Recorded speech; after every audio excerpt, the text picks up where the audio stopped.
So everybody knows that Kurt Russell is an absolute legend. However, I did hear there was some miscommunication when it came time for him to read for Christmas Chronicles 2. Let's check this out. All right, Belsnickel.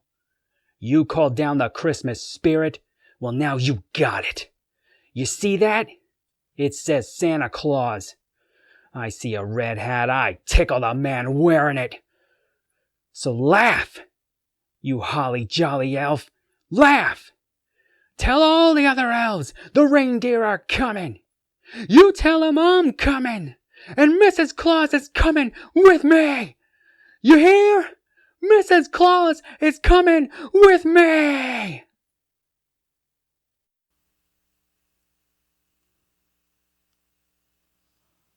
That is why this man is a legend.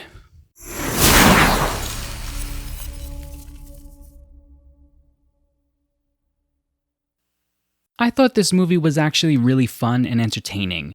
I don't know if I would watch it every year or even next year, but I definitely would watch it again, and not in a Christmas far, far away.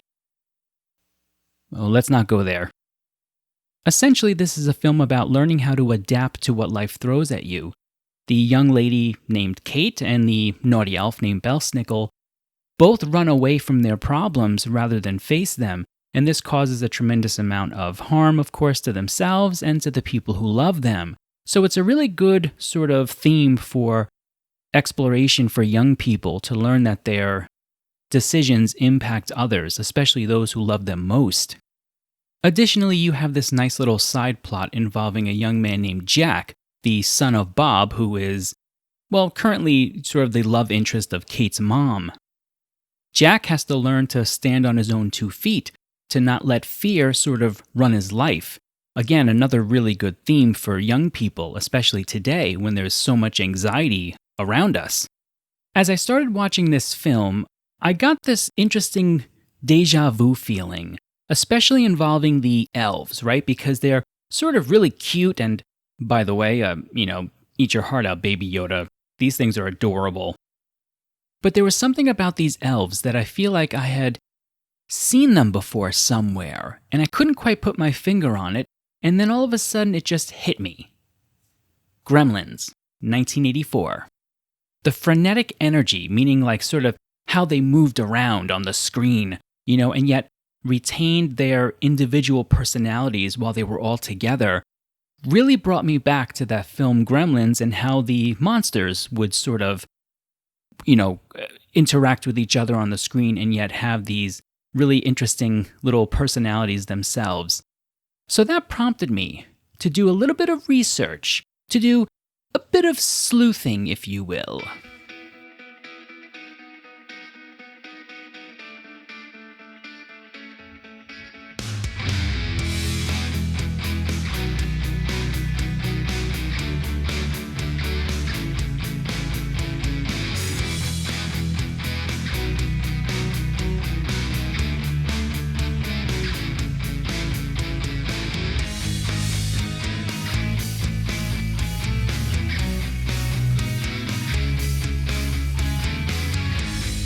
I got it. I'm going to use the internet.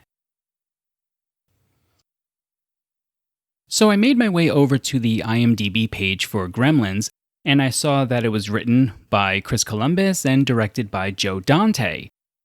When I scooted my way over to the Christmas Chronicles 2 IMDb page, I saw that it was co-written by Chris Columbus and directed by not Joe Dante. That would have been really cool. But actually it was directed by Chris Columbus. So there's our connection. Now, I've always really liked the work of Chris Columbus. He tends to do 2 things really well. One is he does a really nice job of creating that frenetic energy I was talking about before, where you have multiple things or creatures moving around the screen at the same time, and yet they're able to retain sort of individual personalities. Let me tell you something, that's not easy to do. The second thing that he does really well is he tends to use kids and place them in really difficult, complex situations, challenging them to mature on the spot and sort of grow into heroes or really into themselves.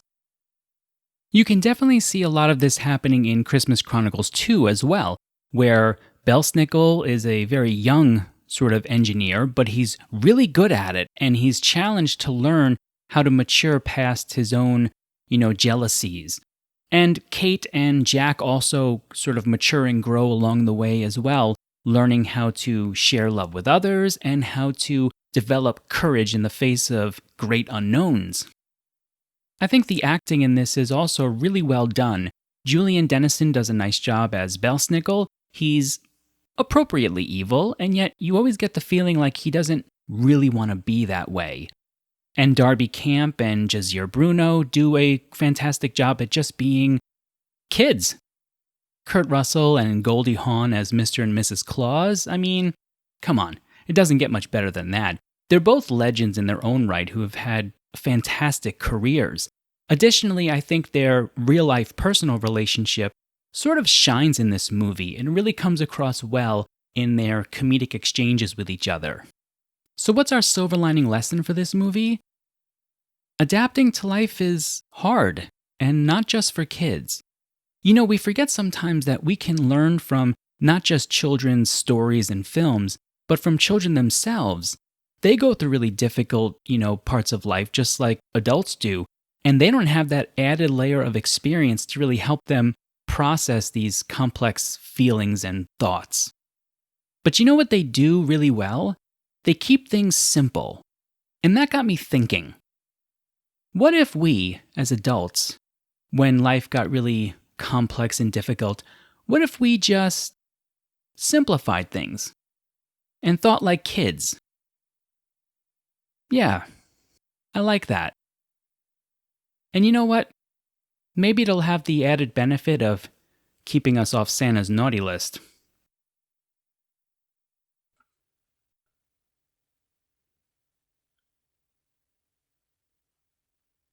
I'm your Jingleberry.